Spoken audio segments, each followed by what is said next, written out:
Good evening, everybody, and thank you for having me here, STEM, and for this amazing opportunity this day that we are celebrating Women's Day together on the platform.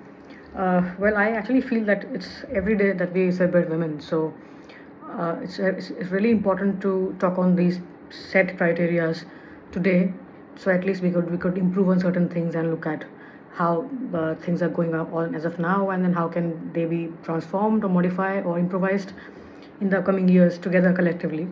So I have a set of questions that you posed to me with the discussion for today, and let me just share my opinion on the same.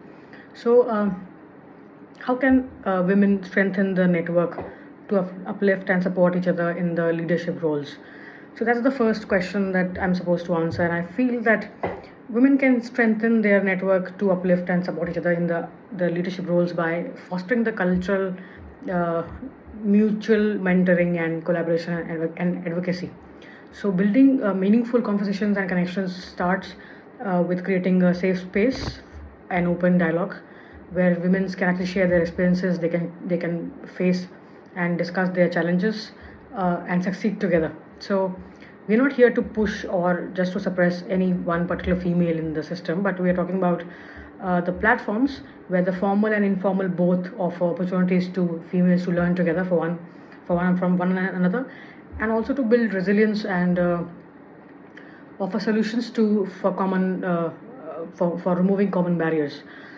So mentorship is actually a key to strengthen the network, and when it comes to the leadership positions in by mentoring those aspiring females, and then the aspiration can actually be mentored by the leaders in the position.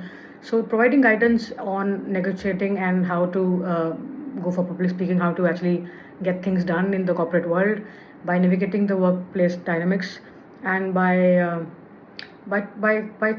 learning those major important skills, the leadership ideas and skills that can actually help us overcome and foster the the syndrome of gender bias, right?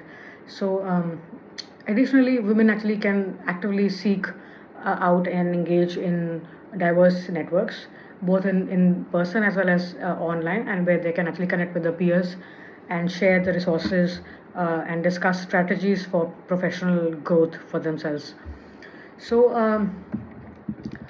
I feel there has to be a very active uh, consideration or active strategy in terms of promotion and celebration of each women's achievement every now and then. It's very important and very critical for answering this question and for taking it forward.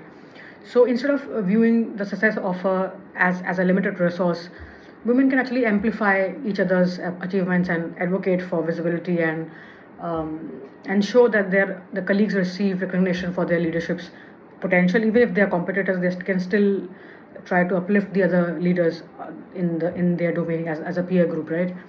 So supporting one another in the moments of doubts, celebrating each other, and then celebrating the milestone of every individual female, and offering advice strengthens the sense of community in and fosters an environment where females can get motivated and they can rise together in the society. So on this question, lastly, I would like to say that women should prioritize collaboration over competition. That's the crux of today's environment, which is not happening, especially when it comes to females. So sometimes, working collectively together, and rather than viewing each other as the rival, it actually helps us to build a culture of inclusion where women can actually advocate each other uh, in terms of the career development or advancements or meaningful contributions to each other's field and their life, the way we are having you also in the system. So we're trying to uplift each other, support each other. That's how it actually goes off. And by coming together in a shared vision of support, women can actually break down the barriers and the pathway. They can actually create a nice pathway for the future leaders. So that's my take on the first question. I hope I've done justice to the question that was posed to me. So the second question that you had asked in the panel discussion today was that how do we define or redefine equal as a word when women's contribution have historically been undervalued for so long. So on that, I would like to say that when we talk about equality, we actually must first recognize the historic contribution and the context in which the women's contributions have been undervalued. And for centuries now, when women's they work, whether in the house or in the community or in the workforce, in the workplace also, it was largely invisible, almost dismissed sometimes by our own family members, or even deemed less significant than from the males. So. So from unpaid labor, domestic labor, to the underrepresentation of the leadership roles, the society has actually followed the same tradition. That idea that women's contribution was almost always secondary. So for truly defining the equality, we must start by acknowledging the history and working to correct the imbalance in the history created so far. I'm not saying that it has been the same everywhere across, but in some places, that's why the question also has a place nowadays in the talk. So redefining equality means like going beyond simply offering women the same opportunity as men, and it also talks about recognizing the value of women's contribution and ensuring they are given the same recognition, the same level, compensations and opportunity for advancements of their career. So it involves shifting the narrative from viewing women as exceptional to be seeing them as an essential part of the system, and not just in traditional roles, but in leadership, innovation, and decision-making positions, the main positions where it actually works like a brain for the corporate, right? So equality doesn't. It's actually beyond. Nowadays we are talking about inclusion, diversity, and uh, equity for both males and females. So equality is just not about fairness and access, but it also talks about addressing the systemic or the barriers that have been in the path for a female, historically kept female from thriving so long so far in the past years. It means by amplifying the women's voice, by ensuring each achievement is celebrated for the women, not just today, but every now and then, every day, and holding institutional accountability for a female for creating environment where women are succeeding, they are achieving, and they are getting appreciations, rewards.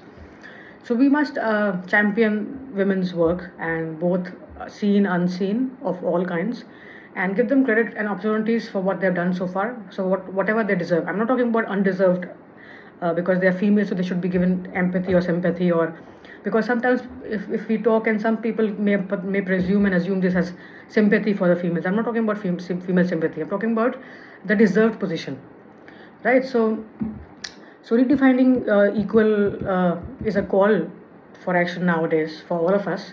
It also talks about reshaping the future, ensuring that the women's contributions are recognized through their true worth, and creating a clear, crisp, equal, but not privileged. So my idea is not to make them feel privileged anyhow.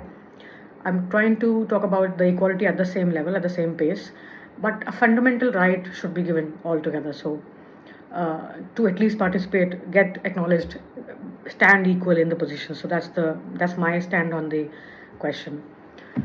And the last question that I was supposed to talk on or discuss on or share my views was that should the organizations consider historical paid disparities when addressing the gender gaps today?